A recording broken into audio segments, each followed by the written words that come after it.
ನಮಸ್ತೆ ಎಲ್ಲರಿಗೂ, ನಾನು ನಿಮ್ಮ ರತ್ನ. ಈ ದಿನ ನಾನು ನಿಮಗೆ ಕೈಮಾ ವಡೆ ಹೇಗೆ ಮಾಡೋದು ಅಂತ ತೋರಿಸ್ಕೊಡ್ತೀನಿ. ತುಂಬಾ ಈಸಿ ಪ್ರೊಸೀಜರು, ಅಂತ ಏನು ದೊಡ್ಡ ಕಷ್ಟ ಇರೋದಿಲ್ಲ. ಈಗ ನಾನು ಒಂದು ಅರ್ಧ kg ಕೈಮಾ ತೊಗೊಂಡಿದ್ದೀನಿ. ನೋಡಿ, ಇದನ್ನು ಈ ಥರ ತೆಂಗಿನಕಾಯಿ ಸೋಸೋದಿರುತ್ತೆ ನೋಡಿ, ದೊಡ್ಡದು ಅಥವಾ ಸೊಪ್ಪು ತೊಳೆಯುವಂಥದ್ದು, ಅದರಲ್ಲಿ ಹಾಕಿ ನೀಟಾಗಿ ತೊಳ್ಕೊಳ್ಳಿ. ಹಾಗೆ ತೊಳೆಯೋಕೆ ಹೋದರೆ ಏನು ಸಿಕ್ಕೋದೇ ಇಲ್ಲ ಕೈಗೆ. ನಾನು ಇಲ್ಲಿ ಒಂದು 3 ಸ್ಪೂನಷ್ಟು ಹುರ್ಗಡ್ಲೆ ತೊಗೊಂಡಿದ್ದೀನಿ. 1 ಸ್ಪೂನ್ ಮೆಣಸಿನ್ಕಾಯಿ ಪುಡಿ, 1 ಸ್ಪೂನ್ ಧನಿಯಾ ಪುಡಿ, 1 ಸ್ಪೂನ್ ಜೀರಿಗೆ ಪುಡಿ, ಒಂದು 1/4 ಸ್ಪೂನು ಅರಿಶಿನ ಪುಡಿ ಮತ್ತು ಕಸೂರಿ ಮೇಥಿ ತೊಗೊಂಡಿದ್ದೀನಿ. ಮತ್ತು 1-2 ಈರುಳ್ಳಿನ ತೊಗೊಂಡಿದ್ದೀನಿ. ಒಂದು 4 ಹಸಿಮೆಣಸಿನ್ಕಾಯಿ, ಒಂದು ಸ್ವಲ್ಪ ಕೊತ್ತಂಬರಿ ಸೊಪ್ಪು ಮತ್ತು ಪುದೀನ ಸೊಪ್ಪು ಮತ್ತು 1 ಸ್ಪೂನಷ್ಟು ಜಿಂಜರ್ ಗಾರ್ಲಿಕ್ ಪೇಸ್ಟ್ ಹಾಕ್ಕೊಳ್ತೀನಿ. ಫಸ್ಟ್ ಇದನ್ನೆಲ್ಲ ರುಬ್ಕೊಂಡ್ಬಿಡೋಣ. ಫಸ್ಟು ನೋಡಿ, ನಾವು ಈರುಳ್ಳಿ, ಹಸಿಮೆಣಸಿನ್ಕಾಯಿ ಮತ್ತು ಪುದೀನ ಕೊತ್ತಂಬರಿ ಸೊಪ್ಪು ಹಾಕ್ಕೋತಾ ಇದ್ದೀನಿ. ಮತ್ತು 1 ಸ್ಪೂನಷ್ಟು ಜಿಂಜರ್ ಗಾರ್ಲಿಕ್ ಪೇಸ್ಟ್ ಹಾಕ್ಕೋತೀನಿ. ಇದಕ್ಕೆ ನೀರು ಹಾಕ್ಕೊಳ್ಳೋದು ಬೇಡ, ಹಾಗೆ ನುಣ್ಣಗೆ ರುಬ್ಕೊಳ್ಳೋಣ.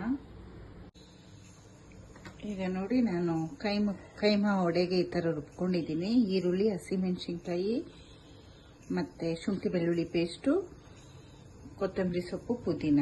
ಈಗ ಈ ಪೌಡರ್ಸ್ಗಳು ಇಟ್ಕೊಂಡಿದ್ನಲ್ಲ, ಇದೆಲ್ಲ ಹಾಕ್ಕೊಳ್ಳೋಣ. ಕಸೂರಿ ಮೇಥಿ, ಮೆಣಸಿನ್ಕಾಯಿ ಪುಡಿ, ಧನಿಯಾ ಪುಡಿ ಮತ್ತು ಗರಂ ಮಸಾಲ. ಮತ್ತು ಈ ಮಟನ್ ನೋಡಿ, ಸ್ವಲ್ಪ ಹಿಂಗೆ ದಪ್ಪದಾಗಿರುತ್ತೆ. ಸೊ ಇದನ್ನು ಮಿಕ್ಸಿಗೆ ಹಾಕ್ಕೊಂಡ್ಬಿಡೋಣ. 1 ರೌಂಡ್ ಬರ್ಸೋಣ. ಸ್ವಲ್ಪ ಸ್ವಲ್ಪ ಹಾಕ್ಕೊಳ್ಳಿ. ನೋಡಿ, ಇದು ಹಿಂಗೆ ಮಿಕ್ಸ್ ಆಗಿದೆ. ಈಗ ಇನ್ನೊಂದು ರೌಂಡು ಕೈಮಾ ಹಾಕ್ಕೊಳ್ಳೋಣ. ಒಂದು ಸ್ವಲ್ಪ ಇಟ್ಕೊಂಡಿದ್ದೆ ಅಲ್ಲ, 1 ರೌಂಡ್ ಹಾಕ್ಕೊಂಡ್ಬಿಡ್ತೀನಿ.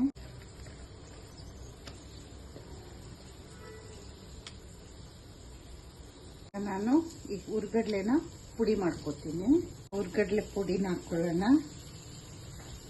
ಮತ್ತು ಒಂದು ಮೊಟ್ಟೆ ಹಾಕ್ಕೊಂಡಿದ್ದೀನಿ. ಮತ್ತು ಒಂದು ಅರ್ಧ ಸ್ಪೂನಷ್ಟು ಉಪ್ಪು ಹಾಕ್ಕೊಳ್ಳಿ. ಹುರ್ಗಡ್ಲೆ ಹಾಕಿಲ್ಲ ಅಂದರೆ ಬೈಂಡಿಂಗು ಚೆನ್ನಾಗಿ ಬರೋದಿಲ್ಲ. ಈಗ ಇದೆಲ್ಲ ನೀಟಾಗಿ ಕಲಿಸ್ಕೊಳ್ಳೋಣ.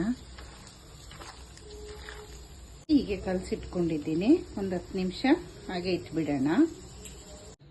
ನಾನು ನೋಡಿ, ಒಂದು 10 ನಿಮಿಷ ಈ ಕೈಮಾ ರುಬ್ಬಿರೋದನ್ನು ಫ್ರಿಜ್ಜಲ್ಲಿ ಇಟ್ಟಿದ್ದೆ.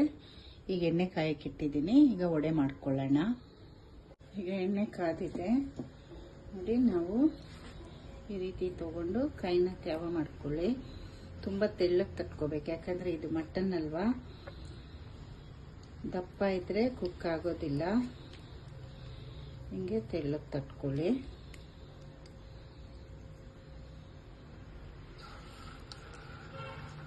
ಹೀಗೆ ಕಡಲೆ ಎಷ್ಟು ಹಾಕಿದ್ರೇ ಅದು ಚೆನ್ನಾಗಿ ಬೆಂಡ್ ಆಗೋದು. ಮತ್ತು ಇದು ನಾವು ಎಷ್ಟೇ ತೆಳ್ಳಗೆ ತಟ್ಟಿದ್ರೂ ಆ ಮಟನ್ ಕುಕ್ ಆಗ್ತಾ ಒಂಥರ ಎಲ್ಲ ಶ್ರಿಂಕ್ ಆಗುತ್ತೆ. ಕೈಮಾ ವಡೆ ಅಂತೂ ಇದು ತುಂಬಾ ಟೇಸ್ಟಿಯಾಗಿರುತ್ತೆ.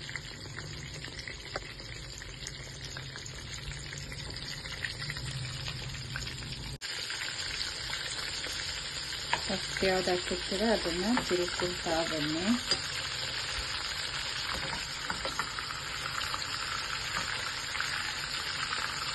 ನೋಡಿ, ನಾವು ಎಷ್ಟು ಅಗ್ಗವಾಗಿ ತಟ್ಟ ಹಾಕಿರ್ತೀವಿ, ಇದು ಹಿಂಗೆ ಸಿಂಕ್ ಆಗತ್ತೆ.